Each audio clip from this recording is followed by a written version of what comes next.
But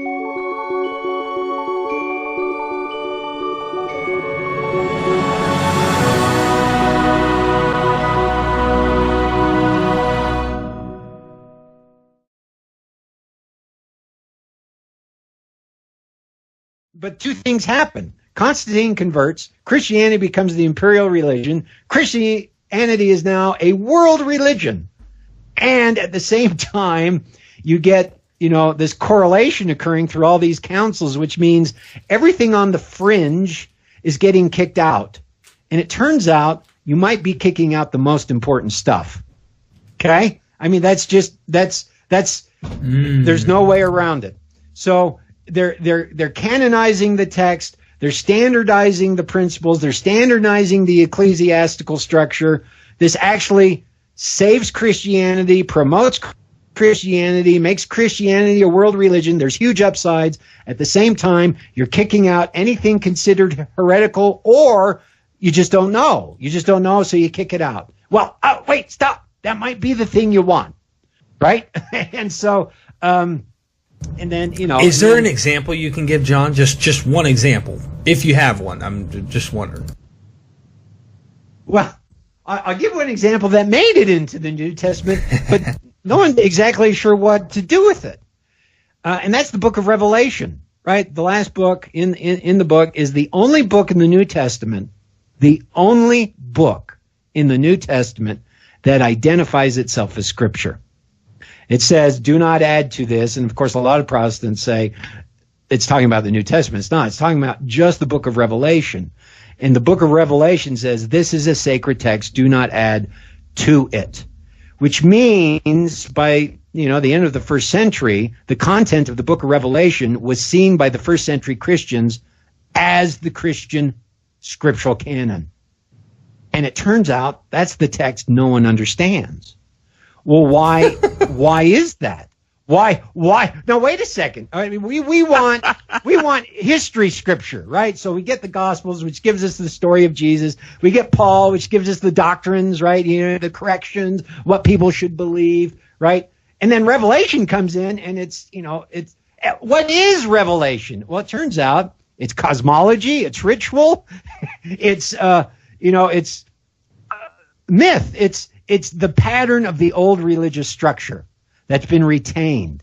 And what do Christians do with it? They reinterpret it as historical. And so they say, well, this is all about, the coming age where Christ comes again. And so it's a prophecy, the four horsemen, the apocalypse. It's a prophecy of future time. I would argue, gentlemen, that Revelation is a prophecy of cosmic time. Remember, to oral peoples, the truth is cosmic fact, not historic fact. And what it's teaching is the future time of the soul, right? It's not telling us when the nuclear war is going to happen. So, in any case, what we get with the book of Revelation is a reflection, probably, of the Christian understanding of Scripture. And it's the thing we understand least. So this is rather disconcerting. Bottom line is, on this graphic you have in front of you, what happens with the literatization of Christian religion, your temples become schools, your cosmology becomes science, your ritual structures become creeds, and modern Christianity, therefore, has become, in Protestant versions of it anyway, has become completely de-ritualized, de-cosmologized, desacralized, and it's wholly a textual affair. Well, I'm not condescending or I'm not describing that in pejorative terms. I'm just describing what has happened, right? There's a lot of pluses that come with literate Christianity, but we just have to recognize that modern Protestant variations of Christianity are going to be something entirely different than first century Christianity, which is going to be something entirely different than 4th century Judaism, which is going to be something entirely different than 12th, 13th, 14th, 15th century Judaism, Israelite religion.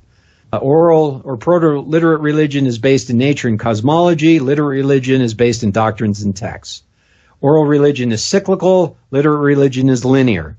Oral religion believes in cosmic truths, tells narratives about archetypal stories, which are myths. Literate religion wants only the facts, please. Tell me only what happened. We want history. Oral religion is tribal. Literate religion is introspective, I and thou. It's individual. Oral religion, polytheistic, monotheistic, ritual-based, text-based, temple-centered, text-centered. So this left column is Israelite religion.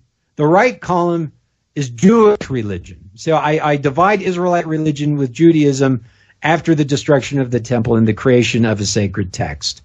And so Judaism is literate religion. Israelite religion is oral religion.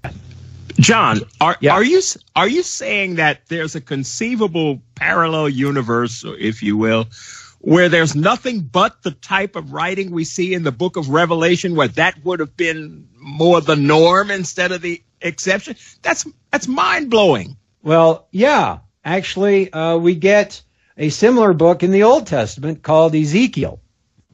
And we don't know what to do with that, but it's describing a temple cosmology. Ezekiel and Revelation are connected in that way. And of course, if you've read any of the books of Enoch, look, the Dead Sea Scrolls have the number one prophet that is written about in the Dead Sea Scrolls, is copied through the Dead Sea Scrolls, is Isaiah. Okay? We would expect that because Isaiah is really beginning this literate tradition within Judaism before the Torah is written. But the second most mentioned or cited prophet in the Dead Sea Scrolls is Enoch. What? Wait, stop. What? Where did he come from? Enoch gets, 2 or 3 verses in Genesis, and that's all we know about him. And yet he is throughout the Dead Sea Scrolls. Well, all we know about Enoch is the late manuscripts that have been found that are books of Enoch. And what are they? They're the book of Revelation. It's just all cosmology and ritual, and no one knows how to interpret Enoch.